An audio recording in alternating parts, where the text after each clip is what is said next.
All right, we are live. Welcome everybody.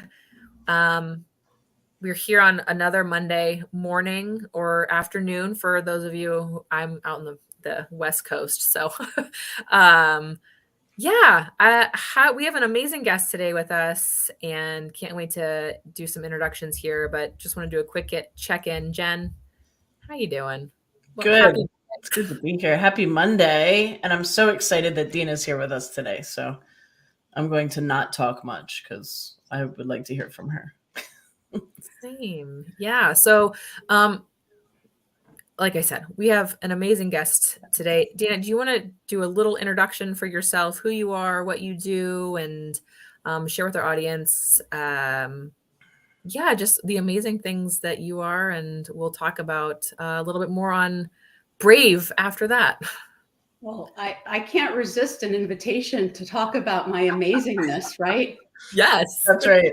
So my name is Dena Lefkowitz. I am a former lawyer, and I now coach lawyers on the things that I struggled with myself as a lawyer, like getting clients, like making partner, like managing myself and others, like navigating difficult conversations, and like getting a new job if the first one that I got out of law school wasn't such a great fit. Those were all areas that I struggled with and that lawyers continue to struggle with to this day.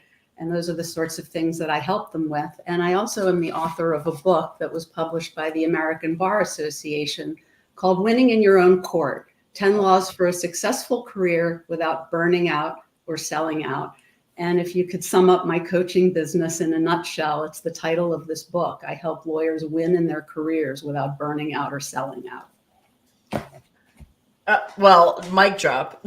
Right. No, apparently. I mean, just amazing. I love what you're doing. I love your angle in really taking what most people take for granted in a profession and say, hey, you know what? A coach is necessary for everyone. And I think we all know that. I mean, those of us who have coaches know that we'd be nowhere without coaches, right? And I think just being able to recognize that and find someone as amazing as you are, Dena. I mean, it's just a gift to your clients. So that's just good stuff. I love it so much. Yeah, and I'll dive into. There's been quite a bit of praise for that book, so just want to reiterate that Agreed. you should check it out. And where can people get it? It's available wherever books are sold, including Amazon.com. Awesome. Well, thank you. And truly, if you get a chance, and that would be something supportive of you, go take a look and or reach out to Dena. Next to that, right, we brought Dena on today, one, because of all the work that she does and the people that she works with and the people that she impacts with the work that she does. And we had the absolute pleasure of having Dena as part of one of our accelerators. And we wanted to talk about what B.R.A.V.E, with this is our methodology. So this B.R.A.V.E human leadership side of things, and saw a lot of growth and depth in the conversations that we all had together within B.R.A.V.E. Again, standing for belonging, resilience, authenticity, vulnerability, and empathy. Dena, for you, when we did some of this work together, what sort of resonated the most with you in terms of those 5 letters? And what for you as a leader, as a coach in your role, what was sort of one of the greatest impacts for you in learning about and diving into those 5 areas? Well, some of the highlights of the course for me were things like intentional empathy. I think we all think of ourselves as empathetic, but we don't realize that we turn it on and we turn it off, depending on the situation, depending on how much we like the person, depending on what we already think about what's going on, and depending on how much we've already prejudged that particular situation. So we had an exercise where we were being intentionally empathetic for a week. And I found that to be really powerful, to bring that to situations. that weren't necessarily cut out for it on their own. One of the areas I had the biggest difficulty with was the first one, belonging. That was a real flashpoint for me, because I hadn't really thought about the difference between fitting in and belonging, which we did discuss. Mm-hmm. And that belonging doesn't really happen very often in life. And if you're looking at teams and you're looking for ways to make people feel included, helping them actually feel like they belong, not just fit in, not just have the same haircut or t-shirt as everybody else, but really belong, is the goal. It's a really important goal, and it's not so easy. Yeah, that's a really good point. I think, again, some of these things we take for granted, don't we? We just kind of like assume they happen on their own. That's something that does not happen on its own. You know, unless you're very, very lucky to be in a group of people who that just comes naturally to. That's not normal. So you're right. I think it's really a matter of being intentional around how we show up in that space. And that's everything. Yeah. Another really great thing for me as a coach, you know, as the person who's often helping with things, it was nice to work on myself. And I really like the confidence resume and building trust through a trust mindset. You know, we talk about things like authenticity and trust, but what tools do we actually give people to help them develop those things beyond just ideas? You know, I know you, but do I trust you? Well, you know, not on first glance. Right. Or actually, I have to say, I do trust on first glance, but I verify. Yeah. Oh, yeah. Trust and verify. I tend to be a very trusting person to my own detriment at times. I get it. In working with clients, awesome. I wanted to help them put some sort of framework around that. I love that.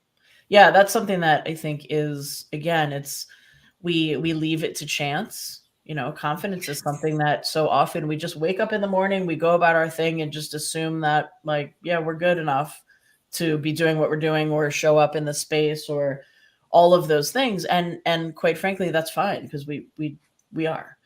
And our mind does not go on autopilot. It really plays tricks with us sometimes. And we, you know, we can doubt and we can get ourselves in these spin cycles, I like to call them, you know, like you're in the wash and you're not coming out clean either, because, you know, it becomes messy, and we need ways to kind of keep us on track with that and to stay focused on, you know, how do I line myself up for the best possible, you know, outcome. And the best possible outcome means that I have the best possible process to get there. Part of that process is, how do I build trust? How do I recognize confidence? How do I build my confidence? Because that's an inside job. That's not something that other people can do for us. Once we recognize that and we focus on that, well, then the outcome takes care of itself, right? And yeah, I love that. Yeah, no, and that's great. And it's also, like you said, it's this practice, right? It's having a practice of intentionally looking inside for where we are, because we are going to change over time based on experience, based on things that we've come across and understanding. So, you know, when we say be authentic, what does that mean? Right. Got it. I'm authentic. So taking that time to self-reflect can be very, very helpful, and making that time sometimes can be the most difficult part of that. So having a practice of that, and having built that skill set, and understanding what questions am I supposed to ask? Well, how do I dive into that? How do I be authentic? Yep. You know, with tools is really helpful. And with others to really kind of share about some of that sometimes can be a really, really helpful piece. And one of the things that we did also, and seems to be something that has been really resonating within the community and just people who've been a part of these conversations, is the storytelling side of things. So, looking at the way that we've existed in spaces, the way that we lead, and being able to tell that story and understand around that has been really powerful. And one of the things that we were kind of looking at was resilience and failure. And Dena just had, it touched me so greatly, this exercise with when we did this. And I asked Dena if she would be willing to share her story, that was, we wrote once and then went back and rewrote. And so Dena has the version that she went back and rewrote. And I'd love for you to share that if you'd be willing to. That'd be awesome. Your rewritten story. I'm happy to share it. And I would like to tell a little bit about the previous failure story to set it up and put it in context. I had the opportunity to present an argument to the Pennsylvania Supreme Court. It was one of the biggest things. It's probably the milestone of my professional career as an attorney. There's a very small percentage of lawyers that actually get to argue before the Supreme Court. So I was ecstatic to be one of them. And I spent the 4 weeks before that argument preparing my ass off, walking the dog, doing the dishes, taking the train, wherever I was practicing that argument. I practiced in front of a mock panel of lawyers, and I really did whatever I could to make that argument, to hit it out of the park. That was what I wanted. Show up on the day of the argument. The justices hated our case. I barely got to say a word before they started peppering me with arguments, really, rather than questions. And it was just awful. I knew in the middle of it that I was probably going to lose. And it was in Pittsburgh, and I live in media. So I had a 6-hour drive home afterwards to think about what had just happened.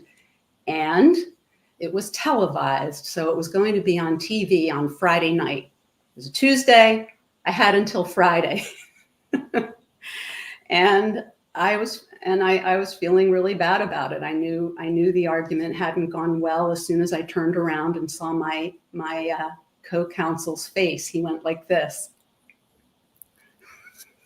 Oof. Yeah. Not the face you want to see when you turn around after talking to this. Never good. So I lost the case, of course, and for years I felt bad about it, even though it wasn't a particularly good case. I still thought, if I had been a better lawyer, if I had had a different breakfast, all the crazy things that you think to yourself about how things could be different. But it still resonated as a failure to me. And I told the story to the group, and there was one person in our group in particular, Colleen, who I was paired with for the exercise, and she listened to my story, and she reflected back what she heard in a way that I had never really heard before. Other people said I did a good job in the argument, but the way she reflected it back to me was very different. She reflected back that it wasn't my failure necessarily, but a failure of the system and of the court, which I hadn't really thought about. So here it is. My new failure story by Dena Lefkowitz. There are times when it doesn't matter what the law says. If the judges don't like the law, they'll find a way to avoid it. The Pennsylvania Right to Know law says that home addresses of public employees are public record. As a public employee, I hated it, yet I had to go into court and argue that the law should be applied as written. My whole argument was based on a provision that everyone hated, including me, but we were right. I prepared for that argument wholeheartedly, and I made it to the extent the justices allowed me to speak. I lost my case, but I didn't fail. Every case has a winner and loser, and it's usually about the case, not the lawyer. This was no exception. And this is not my failure story. It's my victory story. Despite the justices, I persisted and I made my case. I argued it well, and it was up to them what to do with it. That's amazing. What a change. Because I remember you sharing that first story and talking about it from that perspective of, I lost, and it was awful. This was probably the worst thing, ever that could have happened. in my career. And that very easy, simple, well, but what if it wasn't? Mm-hmm. It's how we internalize things and we make it about us, right? Instead of being able to let it go and say, wait a second, it's like, maybe that wasn't about me.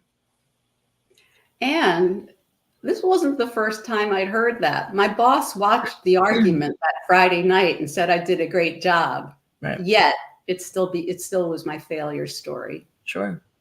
I didn't believe anybody but my own.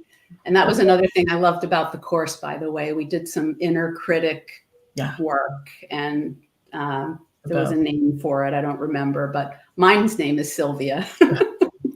And I was listening to her. Yeah. I was listening to her instead of. Why wouldn't you? Reality. Right? Why wouldn't you listen to her? She's in your own head, right? I mean, that's normal. That's what we do. It's like you hear it. Oh, there it is, chirping away. Of course I'm going to listen to her. She's the loudest voice I hear. Right? That's you know, right. Instead of saying, wait a minute, she might not be right. What happens then? Maybe I need to find a way to quiet her so that we can then say, yeah, no, Sylvia, you're wrong. I don't have time for you. You can stop talking now. Yeah, it's amazing. That's amazing. I love that story so much. Thank you. Yeah. Yeah, and we just had talked about that this morning, but that was the one piece for me, hearing the change in that and perspective shift was just incredibly powerful to see that in you, even as you're sharing, was just kind of amazing. So I know we only have a couple more minutes. Go on. I was just going to say, I think that professional failure also tied into the social approval themes that we talked about. I guess mentioning my mother's name, my critic's voice brought that up. But the idea of being good, you know. Yeah, that's a big one. That's a big one for so many people, right? It's am I good? Am I good enough? Am I good enough for? It's like this whole progression that just eats away at us if we let it. Instead of, it's the how do we stop that voice and start to rewrite that story? And that's exactly what you did, which is so powerful. And now you know how to do it. Right. That's the great thing. Right? Like that you have that tool now. And you have that tool for your clients. That's for me the hugest part. Yeah. That you can share that. And also another thing I really liked was the way we started out each session was, how are you showing up today? And how can we show up for you? I like that. Yeah. Yeah. I think it gives us a great way to check in. It's a real easy kind of, where are we today? Every day is different, right? We all go through our ups and downs, physically, mentally, emotionally, all of it. So it's a really good way to check in and say, where are we? How are we doing? Are you okay? It really is a tweak. I start most conversations with my clients asking how they are and what they want to talk about. But how are you showing up today is a different question. And I like that. For sure. I love it. So I know we only have a couple minutes too. Just want to really quickly, if we can, for you showing up today, Dena. One, thank you so much. My pleasure. Thank you for having me. How do you lead from here? How do you see yourself as a leader in the work that you do? And one of the things we talk about too is definitely, this is not just in the professional realm. This is who we are as humans. How do you feel you'll be able to take this, and how do you define yourself as a leader from here? One of the things I wanted to do at the outset was to incorporate empathy into the work that I do with lawyers, because I see empathy as hugely lacking in the legal profession. Even that oral argument that I described to you, the justices were mean to me, like outright mean. And, nice is the opposite of mean, but empathy, understanding that a lawyer standing in front of them had prepared for 4 weeks to deliver this argument on behalf of a client, and understand that that is something that is important to another human being. And I think when you have a binary profession like law, winners and losers, zeros and ones, bringing compassion and empathy into the mix, so that every time you lose doesn't have to be a failure story. That's right. That's exactly lawyers right. lose cases. Yeah, that's and right. So that, to me, that's the hugest part, is that. finding ways to count the wins within the losses and the failures, because they're inevitable. Awesome. Yes, yes, yes. To all of that. Wow, Dena, you rock. Oh, I just have to tell you, really, I think you're brilliant. You get it.